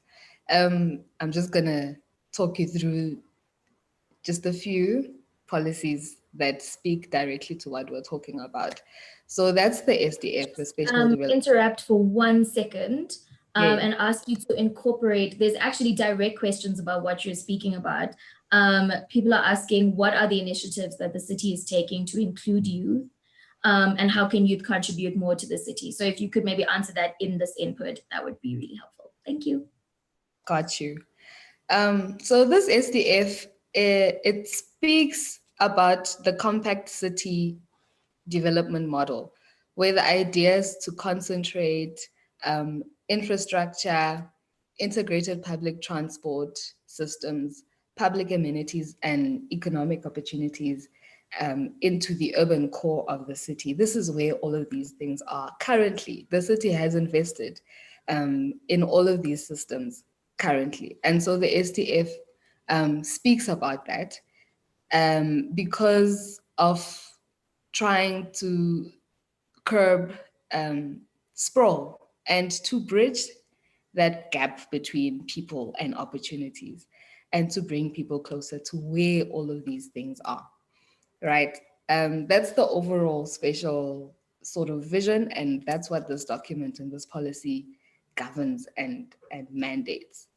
And then in support of this idea, our policies like the inclusionary housing policy, where this policy basically seeks to ensure that high density residential developments, we're talking about what all the previous speakers have touched on, is owning land and having the space that is your own, where you can start to practice and grow and build. And so this policy speaks about ensuring that high density residential developments integrate affordable housing within these schemes, both financially as well as in the spatial layouts. In other words, if a Baldwin, I'm just going to use Baldwin because we all know, we all know and we all have an idea of what it looks like spatially and who it serves, who these developers target and who they serve. If a Baldwin comes up in any space, it's identified as a high density residential development. Within their scheme, they have to, both in their model, their financial model as well as in their layout, they have to accommodate affordable housing opportunities within that scheme, right? And that doesn't mean that, so within a piece of land that they want to develop, they would then cut out a little piece and then call it the inclusionary housing bit, but it's to actually distribute these units within the entire site where I can live next to a high income person as my neighbor. So my unit, as much as it won't be that 4-bedroom or 3-bedroom shindig. It will be a 1-bedroom layout, but it will be next to somebody who has also acquired that. And within that, I would be sharing the same amenities, sharing the same entrance. So we all so that development would essentially be inclusionary in that sense, that we share the amenities that are existing. We share the access to economic opportunity. We share equal access to schools and hospitals and clinics and police stations as the next person would. That is what this inclusionary housing policy mandates. So any development that comes to the city, and for the past year and a half or so, any development proposal that comes into the city with the intention to develop high density residential, we ensure that that is included. Right. So what this means is that in Sandton and in Rosebank and in Rand Park Ridge, and as well as in Soweto, where there will be high-end high density developments, there will be an accommodation of affordable housing opportunity. Right. Then in support again of these is the nodal review policy, which essentially governs density distribution according to extensively researched data based on availability of infrastructure, public transport, public amenity, and again, economic opportunity. This again is to make sure that high-end developers or developments don't happen in the outskirts of the city, but rather in the core where all this infrastructure, as I've said, is already entrenched. So it's things like this where it's a lot of talk, like I've been going, but it's clear and simple enough for anyone to read and to understand what it is that they could potentially gain as a first-time buyer, as a person that wants to develop in, to invest in property. You would consult these documents and find the most opportune place to buy and to invest, and even to gain full access to some of these opportunities that we speak of not having in the past.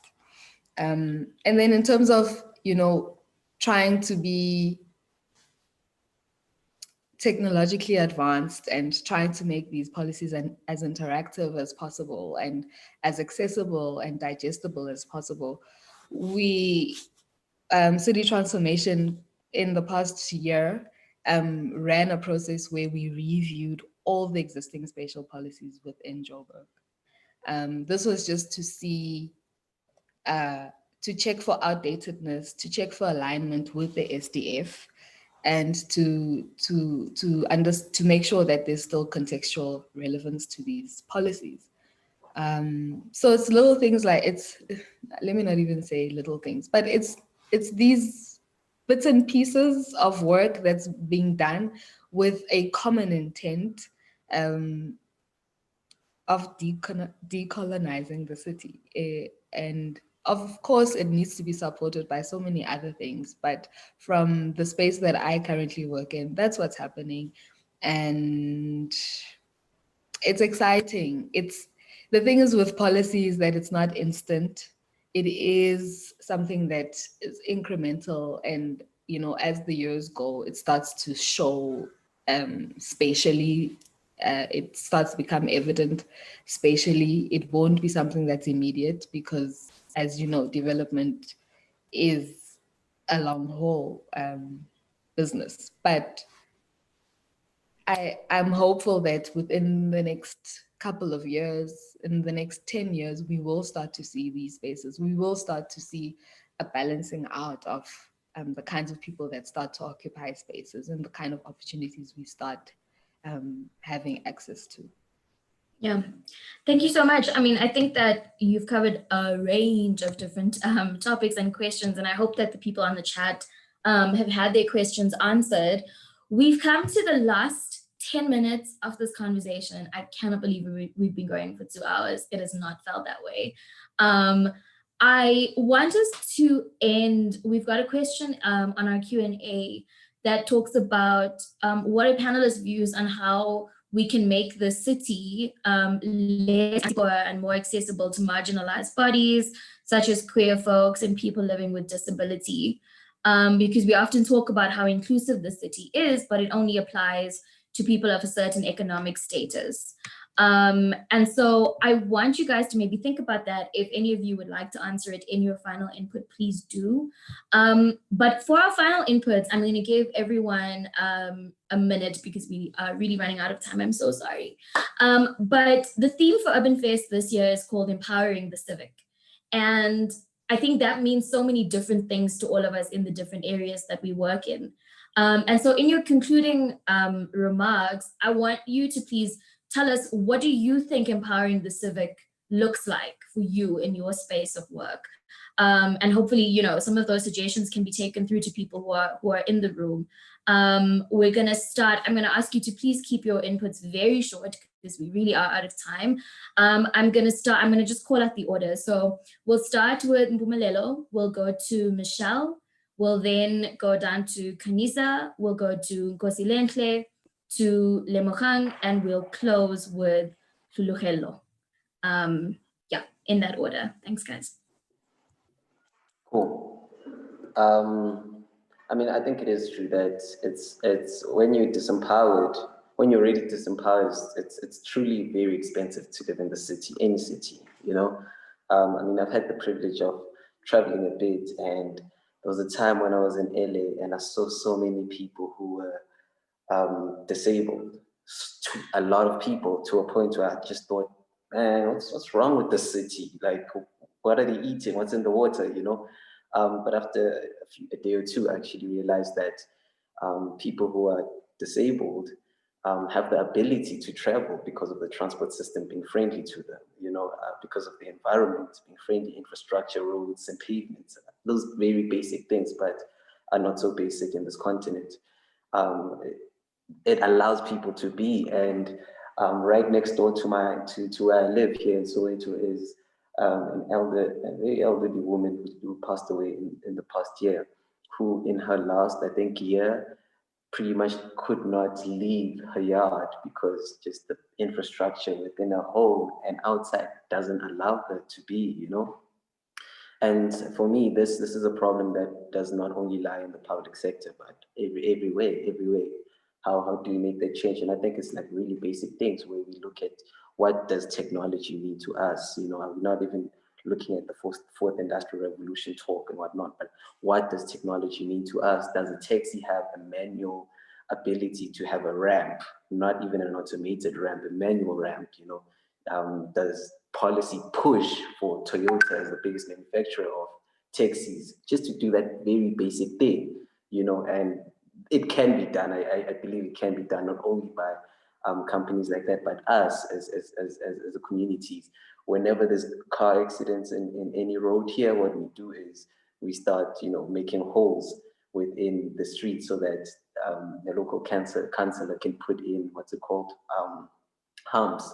You know, these are little things that we can do as society to create more access. And I think once we create more access just to move for people and make it and have people spend as much as people who are able to, then we can actually call people who are currently disabled, we can call them differently abled. And that's where we should pursue, you know. It all starts with us, the content we're doing, involve artists, pay sign language interpreters to do this. And this should be a norm from a podcast point of view. It does not necessarily have to live in a formal space, you know, but without being too long, it's those little things that I think the youth have the ability to drive. But of course, it needs to start as a social culture as a whole, and everybody needs to be involved beyond youth. That's it.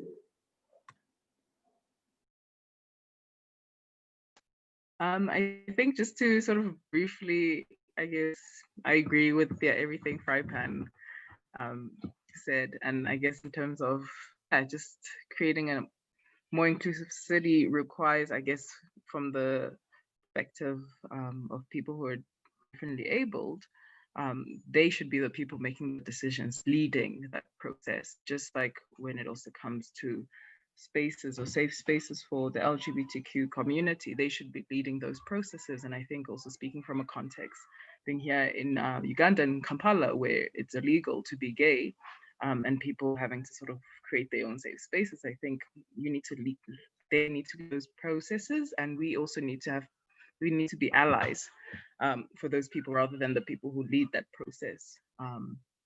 So I think, yeah, briefly sum up everything or elaborate on what you said, if I can.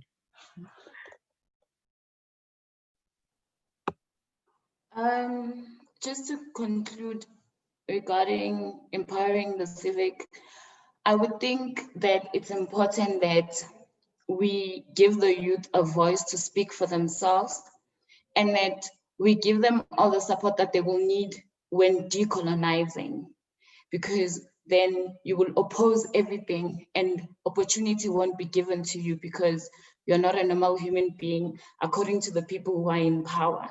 So you know what I mean? I see my age mates having kids, and when I look at their kids and I think of the dreams that they will not get to see or live because of the situation that we are in, it's really sad. So strength, power from the people that can. We Black people owe ourselves that much to unite and just try and empower people that we are leading. So yeah.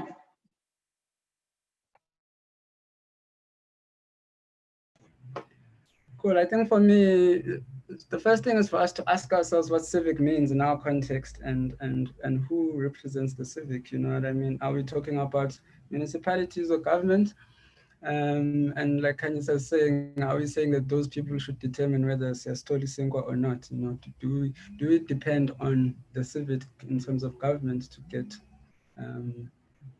what is ours or what should be ours, or should we take it upon ourselves to do that? And for me, the only thing that the civic, if we're gonna refer to the civic as public sector, municipality, whatever, is that they must give Black young people choice, right? Allow choice and access, give them choice and access and opportunity to do what they need to do.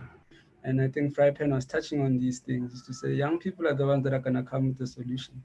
It's not government, unfortunately, but government should be now the vehicle or the infrastructure that propels young people to have or to implement these solutions. The digital space is a big one, and we mustn't ignore it. And things such as podcasting, things such as this virtual space of YouTube and whatever are the things that young people access. So for us to empower and give information to them and give them the choice and the tools for them to come up with these solutions, government needs to invest in young people who are in these spaces for a positive change to happen. And when it comes to also public space, right? Our approach towards managing public space is a big problem. And the only way to empower the civic is for us to change the way we manage public space. If we're going to look at young people gathering and drinking and doing whatever and see that as a problem and fence off or close off those spaces, it's not going to empower the civic. We need to change the way we look at those spaces and say, how can we activate and incentivize young people to gather and do more productive things? Because young people will drink in those spaces if they don't have anything more productive to do.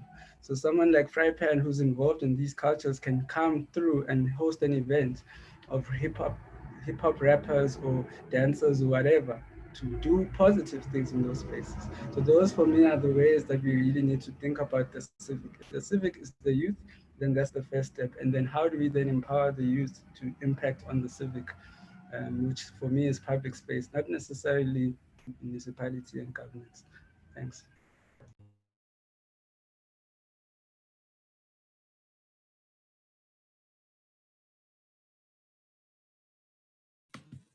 Lemogang, I think it's you next, and then we're closing with Tulo.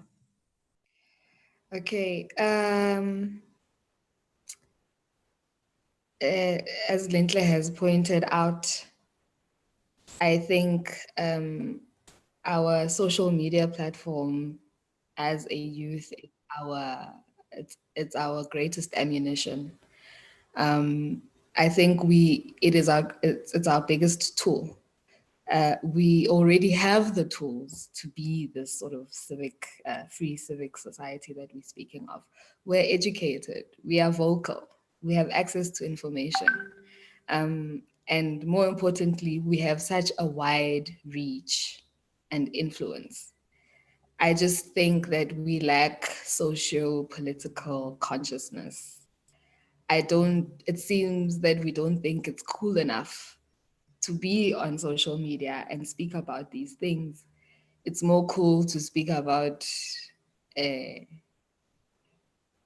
eyebrows and blending. So somehow we need to, I don't know, amplify the importance and the relevance of the knowledge and information and tools that we do have access to, and use it critically. Make it cool enough. Make it cool enough. I think that's our way forward, really.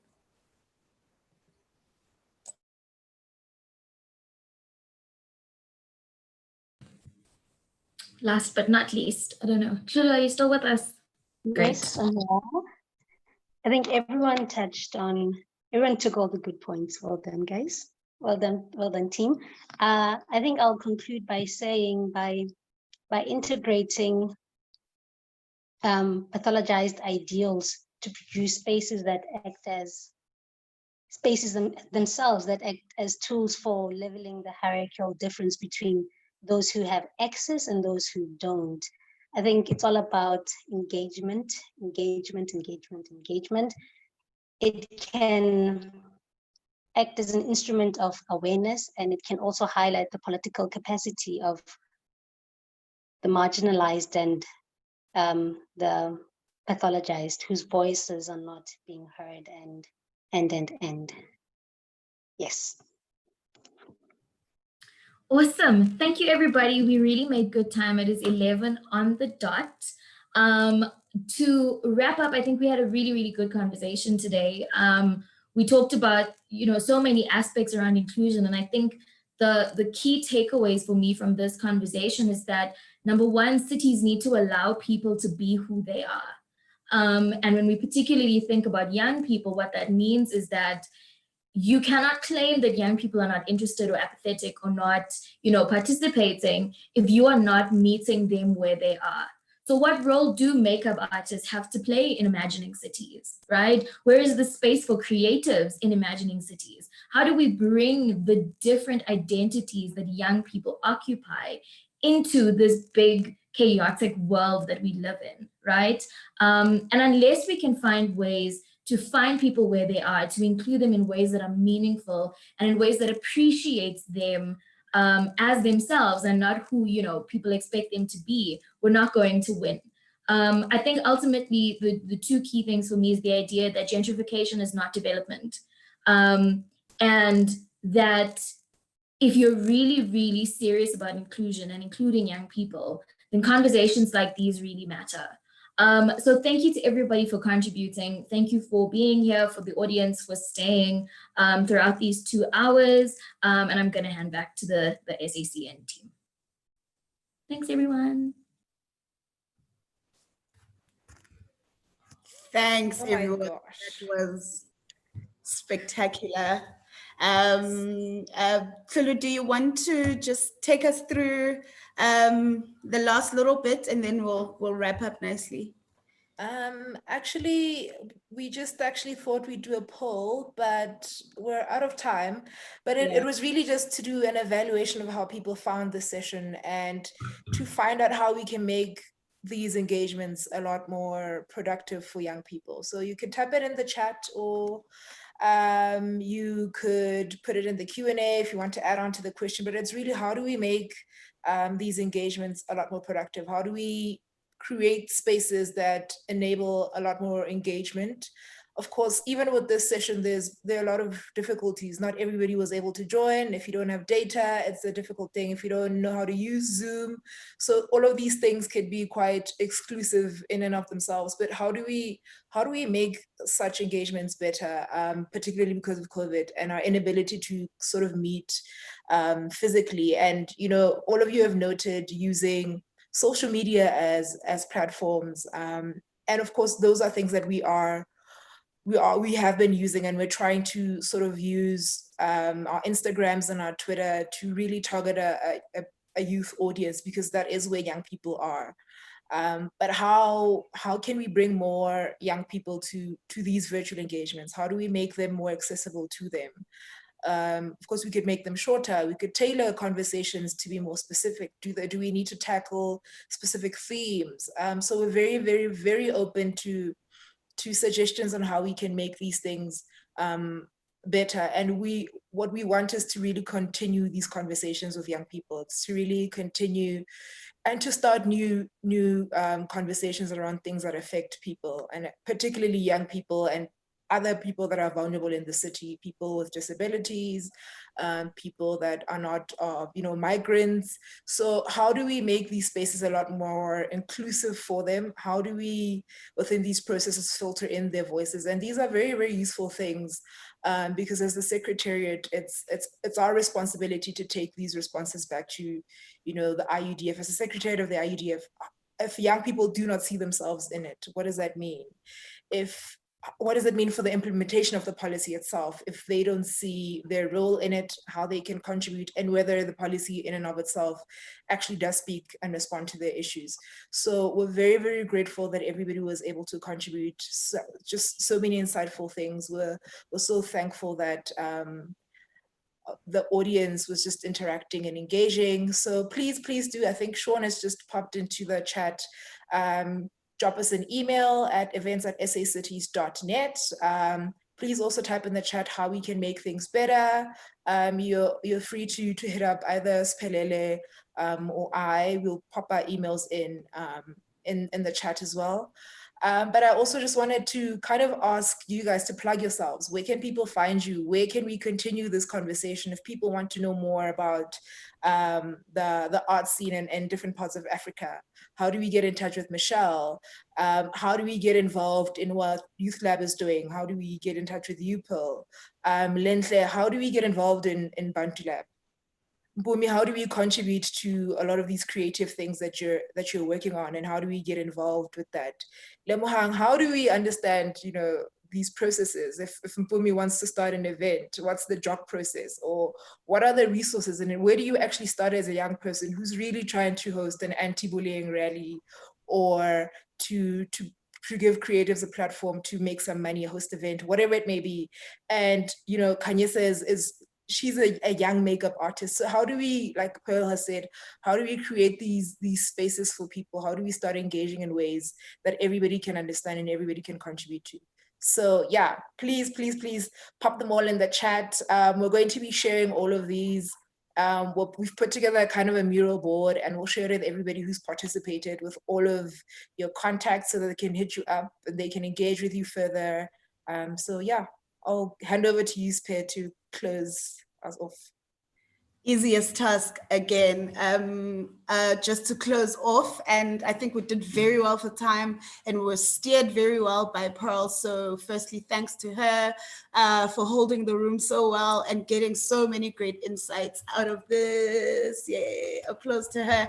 And to our wonderful panel. Thanks guys for making the time. First of all, I know young people hard to keep up with, busy.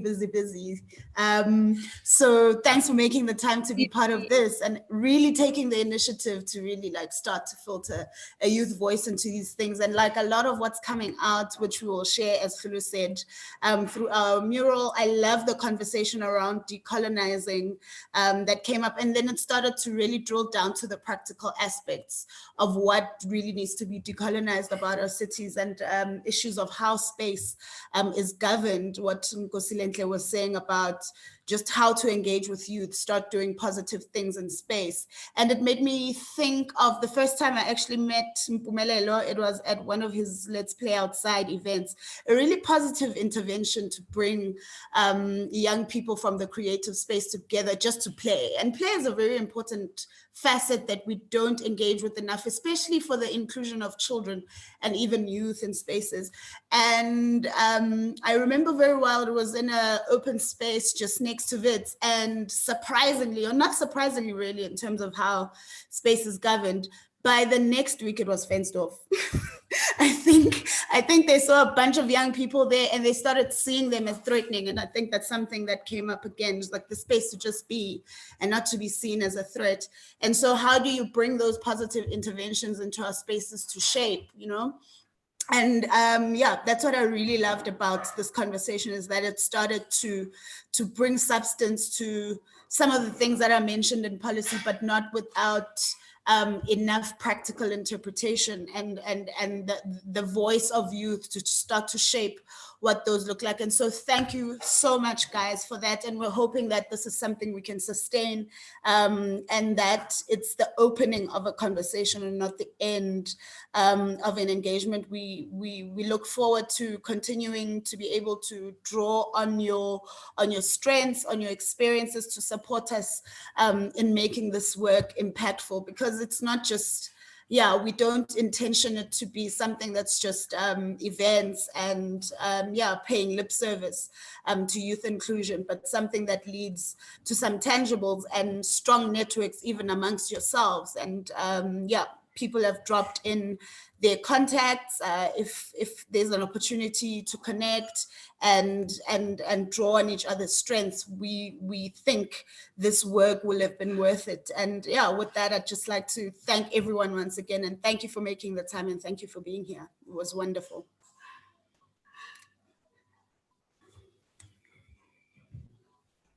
Shout out